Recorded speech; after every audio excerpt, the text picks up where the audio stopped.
बात यह है कि कांवड़ यात्रा के माध्यम से आप एक नफरत का माहौल पैदा करें समाज में, वो उचित नहीं। कांच के टुकड़े बिछा दिए गए, जिसकी वीडियो भी हम आपको दिखा रहे हैं। ये देखिए, ये कहा जा रहा है कि शरारती तत्व थे, जानबूझकर ये कांच के टुकड़े बिछाए गए। हर साल करोड़ों हिंदू भक्त, एक हिंदू भक्त 100, 150, 200, 250 किलोमीटर की पदयात्रा करता है।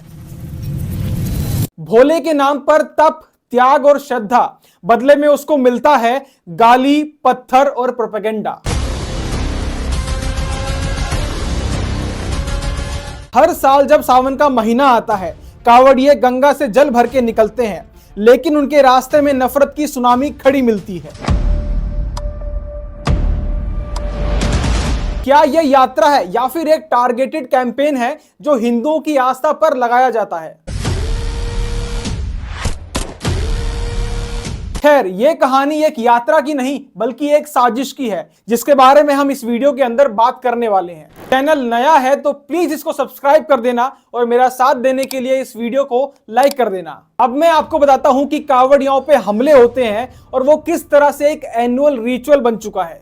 जुलाई 2023 उत्तर प्रदेश का बरेली, कांवड़ियों की झांकी पर मुस्लिम डोमिनेंट एरियाज में पत्थरबाजी होती है।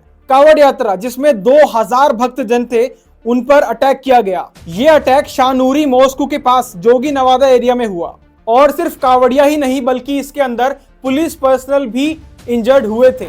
2018-2022 लगातार कांवड़ यात्राओं पर हमले होते रहते हैं और अब 2025 में भी यही हो रहा है। दिल्ली के अंदर जहां पर कांवड़ यात्री चलते हैं, वहां पर कांच बिछा दिए गए, लगभग कांच के टुकड़े बिछा दिए गए, जिसकी वीडियो भी हम आपको दिखा रहे हैं। ये देखिए। जी हां, आपने सही सुना, नंगे पैर कांवड़ यात्री चलते हैं और उनके रास्तों पर कांच की लेयर बिछा दी गई। कैसे हो जाता है ये सब कुछ बड़ी आसानी से। लेकिन ये अटैक्स सिर्फ फिजिकली नहीं होते बल्कि साइकोलॉजिकल होते हैं और नैरेटिव लेवल पर भी होते हैं। आपके सामने सिर्फ और सिर्फ नेगेटिव चीजें दिखाई जाएंगी, बैक टू बैक ऐसे आर्टिकल दिखाए जाएंगे जो ये साबित कर देंगे कि देखो कांवड़ यात्रा कितनी खराब है, जो ये कांवड़िया हैं ये कितना परेशान करते हैं पब्लिक को। कांवड़ियाओं की वजह से रास्ते जाम होते हैं, पब्लिक लाइफ पैरालाइज हो गई शिव भक्तों के द्वारा। ऐसी बातें आपको सुनने को मिलती है, लेकिन जैसे ही टेबल टर्न होती है तब सब कुछ ठीक हो जाता है। क्योंकि ये बातें किसी दूसरे धर्म के लिए बोलना आसान नहीं है। उनके जुलूस निकलते हैं, उन पर किसी की उंगली नहीं उठती। वो हर हफ्ते अपनी रिलीजियस चीजों के लिए सड़कें ब्लॉक करते हैं, लेकिन उस पर किसी की आवाज नहीं निकलती।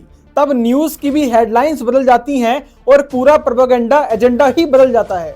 रिस्पेक्टिंग रिलीजियस सेंटिमेंट्स, ऐसी बातें आपके सामने आती हैं, लेकिन जैसे ही हिंदू अपनी चीजें प्रैक्टिस करना शुरू कर दे तो वो दंगा बन जाता है। बाकी सड़कें जाम करने की बात आती है तो यही लोग जिन्हें इस महीने में सड़कें जाम करने से दिक्कत होती है, यही लोग शाहीन बाग के प्रोटेस्ट पर कुछ नहीं बोलते। यही लोग इस तरह के प्रोटेस्ट पर कुछ नहीं बोलते। बाकी लोग जब नेशनल हाईवे तक को जाम करके बैठ जाते हैं तब इन्हें दिक्कत नहीं होती। So why this hypocrisy? क्या हिंदू होना इस देश में बहुत बड़ी तकलीफ बन चुका है?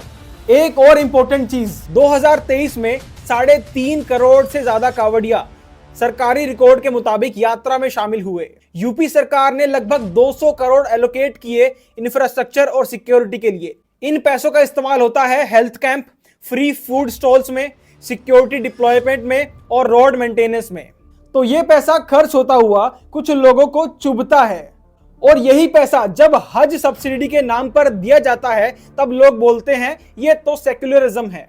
हज सब्सिडी पे हर साल 800 करोड़ से ज्यादा खर्च होता था, तब सरकार का पैसा सेक्युलर था। लेकिन जब वही पैसा कांवड़ यात्रा में लगता है तो उसे हिंदू अपीसमेंट कह दिया जाता है।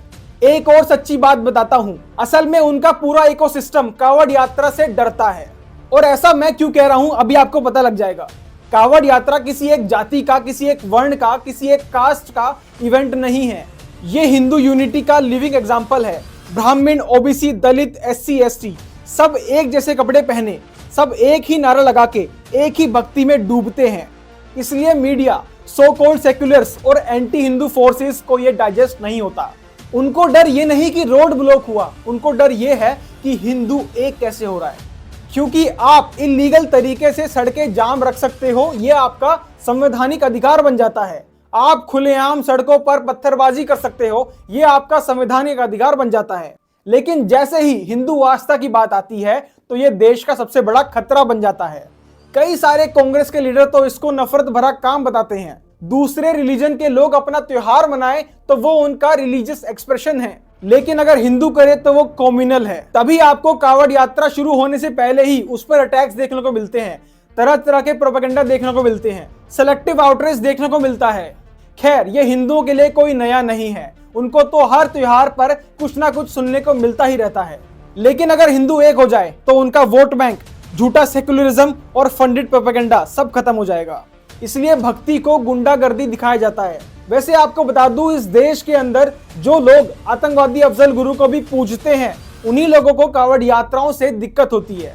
लेकिन अब समय आ गया है सच को सामने लाने का, सबको सच बताने का और शिव भक्तों की इज्जत करने का। इस वीडियो को इतना शेयर करो कि ये सही जगह पर पहुंच जाए।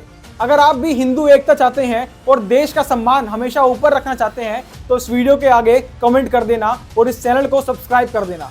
आप सभी ऐसे प्रोपेगेंडा से बचकर रहें और अपना अपना काम शांति से करते रहें। आपको सावन की बहुत बहुत शुभकामनाएं। हर हर महादेव, वंदे मातरम।